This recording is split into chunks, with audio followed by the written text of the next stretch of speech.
Pinta esto si puedes. Se burló el artista, y el niño autista creó una obra maestra. Esta historia te dejará pensando, pero antes de continuar recuerda darle like al video, suscribirte y compartir esta historia con todos tus seres queridos. Deja en los comentarios desde dónde nos escuchas y si te sientes identificado en algún momento. Ahora sí, empecemos. La Galería de Arte Horizontes brillaba bajo las luces halógenas de aquella tarde de sábado. Lorenzo Santini, vestido con su característico traje negro de diseñador y bufanda de seda italiana, recurría al salón con la arrogancia de quien se sabe admirado. A sus 42 años, era considerado el artista más prometedor de la ciudad, con obras exhibidas en 3 continentes y una lista de espera de coleccionistas dispuestos a pagar fortunas por sus pinturas. El arte verdadero, decía Lorenzo a un grupo de admiradores, no es para cualquiera. Requiere años de estudio, técnica refinada, comprensión profunda de la luz y la sombra. No basta con tomar un pincel y esperar que ocurra la magia. Entre el público, sentado en una silla de ruedas junto a su madre Elena, se encontraba Mateo, un niño de 11 años con ojos color avellana, que parecían observar el mundo de una manera diferente. Sus manos se movían constantemente, trazando formas invisibles en el aire, mientras balanceaba suavemente su cuerpo de adelante hacia atrás. Elena había traído a su hijo porque Mateo amaba los colores con una pasión que ella apenas comprendía. Desde pequeño, cuando la mayoría de los niños jugaban con juguetes, Mateo se quedaba hipnotizado ante un arco iris, una puesta de sol o incluso las sombras que las nubes proyectaban en el pavimento. El diagnóstico había llegado cuando Mateo tenía 3 años. Trastorno del espectro autista severo, con comunicación verbal limitada y dificultades para relacionarse socialmente. Los médicos le habían dicho a Elena que su hijo viviría en su propio mundo, que debía ajustar sus expectativas. Pero ella veía algo que los demás no. Veía cómo Mateo se comunicaba a través de los colores, cómo sus dedos ansiaban crear aunque no pudiera expresarlo con palabras. Aquella tarde, Lorenzo exhibía su última obra, Tormenta de Medianoche. Un óleo de 2 metros que representaba un mar embravecido bajo un cielo oscuro. La gente aplaudía, murmuraba elogios. Lorenzo sonreía, satisfecho, cuando notó que Mateo se había acercado al cuadro, sus ojos fijos en el lienzo con una intensidad perturbadora. «Por favor, mantenga distancia», dijo Lorenzo con voz cortante. «Estas obras no son para...» Hizo una pausa, mirando la silla de ruedas y el movimiento constante de Mateo. «Tocarlas». Elena sintió que la sangre le ardía en las mejillas. «No iba a tocarlo. Mi hijo solo está observando». Lorenzo soltó una risa breve y desdeñosa. «Observando. No parece que pueda comprender mucho». Fue entonces cuando Mateo hizo algo inesperado. Levantó su mano y señaló el cuadro. De su boca salieron palabras entrecortadas, con ese esfuerzo titánico que cada frase le costaba. «Mal. Las olas. Mal».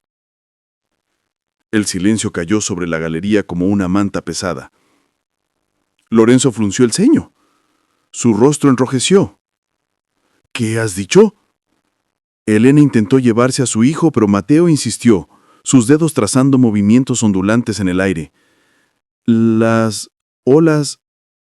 no. Van así».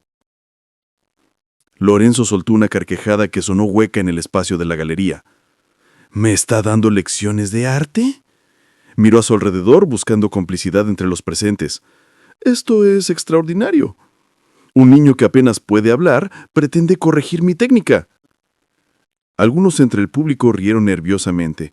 Otros desviaron la mirada incómodos. Lorenzo se acercó a Mateo, se inclinó hasta quedar a su altura y con una sonrisa cruel dijo: «Muy bien, pequeño crítico. Si crees que está mal, ¿por qué no me muestras cómo debe ser?». Señaló un lienzo en blanco en la esquina de la galería, uno que usaba para demostraciones. Adelante, pinta esto si puedes. Muéstranos tu genialidad. Elena sintió lágrimas de rabia en sus ojos. Es usted un hombre cruel, señor Santini. Pero Mateo, para sorpresa de todos, asintió. Se levantó de su silla con movimientos torpes pero decididos y caminó hacia el lienzo en blanco. La galería completa quedó en suspenso.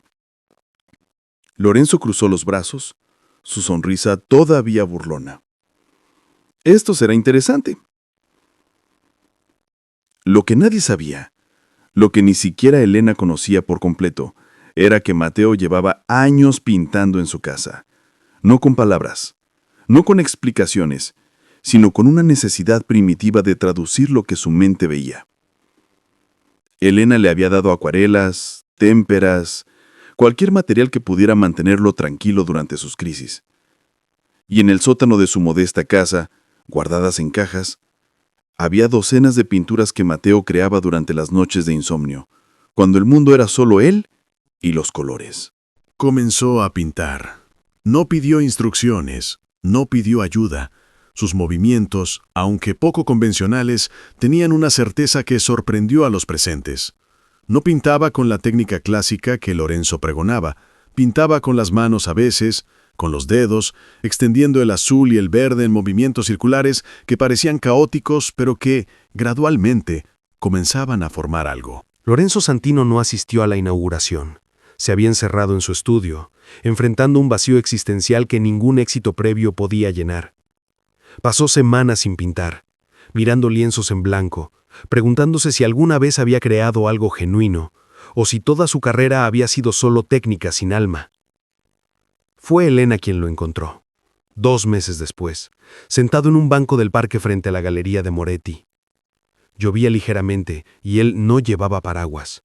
Estaba empapado, mirando al vacío. Elena podría haberlo ignorado, tenía todo el derecho, pero había algo en su postura derrotada que le recordaba sus propios momentos más oscuros. Aquellas noches después del diagnóstico de Mateo, cuando creía que el mundo se había derrumbado. Se sentó a su lado. «Está lloviendo», dijo simplemente. Lorenzo la miró, y Elena vio que había llorado. Los ojos del artista arrogante estaban hinchados, vacíos de esa chispa altanera. «Lo siento», susurró. No puedo encontrar las palabras correctas. Lo que hice fue imperdonable». Elena guardó silencio por un momento. Mateo no entiende el perdón de la manera en que nosotros lo hacemos. No guarda rencor porque su mente no funciona así. Pero yo lo entiendo. Y fue cruel. Lo sé. Lorenzo se cubrió el rostro con las manos. Toda mi vida creí que sabía lo que era el arte. Estudié en las mejores escuelas, gané premios, me dijeron que era especial, y luego un niño, en 40 minutos, creó algo que yo nunca podré crear en toda mi vida. ¿Sabe lo que eso significa? Significa que todo lo que construí era mentira. No, dijo Elena con firmeza. Significa que aprendiste algo. Tu técnica es real, tu conocimiento es real, pero te faltaba humildad. Te faltaba entender que el arte no tiene dueño, que no hay una sola forma correcta de crear. Lorenzo la miró, sus ojos suplicantes. ¿Cómo puedo arreglar esto? No sé si puedes, pero podrías empezar por pintar algo verdadero. Algo que salga de aquí. Tocó su propio pecho, y no de aquí, señaló su cabeza. El mundo no necesita otro artista técnicamente perfecto. Necesita artistas honestos. Se levantó para irse, pero Lorenzo la detuvo. ¿Podría conocerlo? A Mateo. No para disculparme porque sé que las palabras no significan nada, sino para aprender. Elena lo estudió largamente. Ven el martes por la tarde. Pinta con él, sin palabras, sin explicaciones, solo pinta. Así comenzó algo inesperado. Cada martes por la tarde Lorenzo llegaba a la casa de Elena. Al principio Mateo lo ignoraba completamente, absorto en sus propias creaciones. Lorenzo simplemente se sentaba a su lado, Tomaba pinceles y pintaba, sin hablar, sin dar instrucciones, solo compartiendo el espacio. Pasaron semanas. Gradualmente algo cambió en el trabajo de Lorenzo. Sus pinturas perdieron esa perfección calculada y ganaron algo más: honestidad, emoción cruda. Una vez pintó su miedo, un lienzo casi completamente negro con un punto de luz en el centro, tan pequeño que casi no se veía. Otra vez pintó su arrepentimiento, manos rojas tratando de limpiar una mancha que no desaparecía. Mateo, a su manera, comenzó a reconocerlo, no con palabras, sino dejando que Lorenzo usara sus colores favoritos, algo que nunca permitía con nadie excepto su madre. Una tarde, mientras pintaban lado a lado, Mateo hizo algo extraordinario. Tomó el pincel de Lorenzo y agregó una pincelada azul en su lienzo, una sola línea curva que de alguna manera completaba la composición. Lorenzo sintió lágrimas correr por sus mejillas. Era la primera vez que alguien tocaba su trabajo y lo mejoraba, y, en lugar de sentir rabia o amenaza, sintió gratitud. Había aprendido algo que ninguna academia le había enseñado. El arte no es una competencia, es una conversación. Un año después de aquel fatídico día en la galería, se inauguró una exposición conjunta. Diálogos en silencio, obras de Mateo Herrera y Lorenzo Santini. Algunas eran colaboraciones, lienzos en donde ambos habían trabajado sin planificar, solo respondiendo a lo que el otro creaba. El resultado era mágico. La técnica de Lorenzo guiada por la visión pura de Mateo, la intuición de Mateo enmarcada por el conocimiento de Lorenzo. La noche de la inauguración, Lorenzo tomó el micrófono. Su voz temblaba. Hace un año fui un necio arrogante que creyó que el arte se podía medir, categorizar, controlar. Humillé a un niño extraordinario porque su genio amenazaba mi ego. Mateo no puede estar aquí esta noche. El ruido, las cumbridas eran demasiado para él. Pero su madre, Elena, está aquí. Y quiero decir algo que debí decir hace mucho tiempo. Miró directamente a Elena. Gracias. Gracias por no cerrarme la puerta. Gracias por enseñarme que la humildad no es debilidad, es sabiduría. Y gracias, donde quiera que estés escuchando, Mateo, por mostrarme que el arte verdadero no viene de los años de estudio, sino de la valentía de mostrar el mundo como realmente lo ves. El aplauso fue ensordecedor. Elena lloraba, pero esta vez de alegría. Esa noche las obras de la exposición se vendieron por el doble del precio estimado. El dinero fue a un fondo que Lorenzo y Elena crearon juntos. Colores sin límites.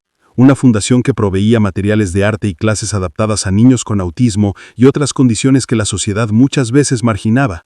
Mateo nunca se convirtió en alguien que disfrutara las multitudes o las entrevistas. Seguía siendo un niño que vivía en su propio mundo, donde los colores hablaban más fuerte que las palabras. Pero ahora, ese mundo tenía una ventana a través de la cual otros podían asomarse. Sus pinturas viajaron por museos de todo el mundo. Cada una llevaba una pequeña placa que Elena insistió en incluir. Mateo Herrera ve el mundo de manera diferente. No mejor ni peor, solo diferente. Y en esa diferencia encontramos belleza. Lorenzo nunca recuperó completamente su fama anterior. Algunos lo recordaban por la humillación que infligió, y ese estigma lo seguiría. Pero descubrió algo más valioso que la fama: propósito. Sus pinturas, ahora honestas y vulnerables, resonaban con personas que habían sufrido, que habían cometido errores, que buscaban redención. No vendía tantas obras como antes, pero cada una que vendía significaba algo. En las tardes de martes, en el sótano convertido en estudio de la casa de Elena, dos artistas pintaban lado a lado. Uno, con todas las palabras del mundo, pero que había aprendido el valor del silencio. Otro con pocas palabras, pero con un universo entero de colores en su mente. No hablaban mucho, no necesitaban hacerlo. El lenguaje entre ellos era el susurro del pincel sobre el lienzo, el silencio cómodo de dos almas que habían encontrado, en la más improbable de las circunstancias, algo parecido a la comprensión. Elena los observaba a veces desde la puerta, una taza de té en las manos, y sonreía. Había pasado años preocupándose de que Mateo nunca encajaría en el mundo. Pero Mateo no necesitaba encajar. El mundo necesitaba aprender a verlo, a él y a todos los que eran diferentes. No como proyectos a arreglar, sino como maestros de los que aprender. Una tarde lluviosa, similar a aquella en que Elena había encontrado a Lorenzo en el parque, Mateo pintó algo nuevo. Era un retrato, Un hombre sentado bajo la lluvia, pero en el cielo sobre él, entre las nubes grises, había pinceladas de todos los colores del arco iris. No era obvio, había que mirar con atención, pero estaba ahí, esperanza escondida en la tormenta. Lorenzo lo vio y comprendió. Era él. Era su historia. Y en la esquina del lienzo, con letras temblorosas pintadas con el dedo, Mateo había escrito una sola palabra, la primera palabra que le había costado semanas aprender a escribir. Amigo. Lorenzo no pudo contener el llanto.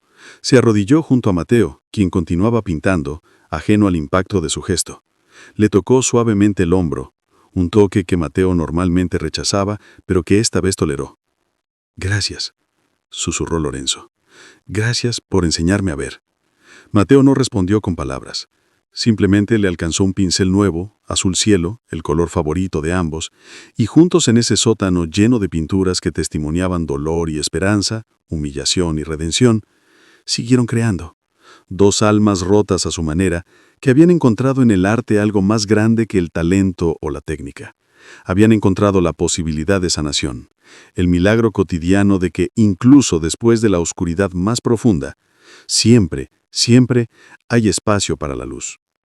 Y así, en una ciudad donde las historias de éxito se medían en premios y reconocimientos, se escribió una historia diferente. La historia de un niño que nunca dejó que el mundo le dijera lo que no podía hacer, y la de un hombre que aprendió que la verdadera maestría no estaba en dominar el arte, sino en dejarse transformar por él. Una historia que recordaba a todos los que la escuchaban que los actos de humildad pueden ser más poderosos que años de arrogancia, que los maestros llegan en las formas más inesperadas y que a veces la obra maestra más grande no es la que cuelga en las paredes, sino la transformación silenciosa del corazón humano.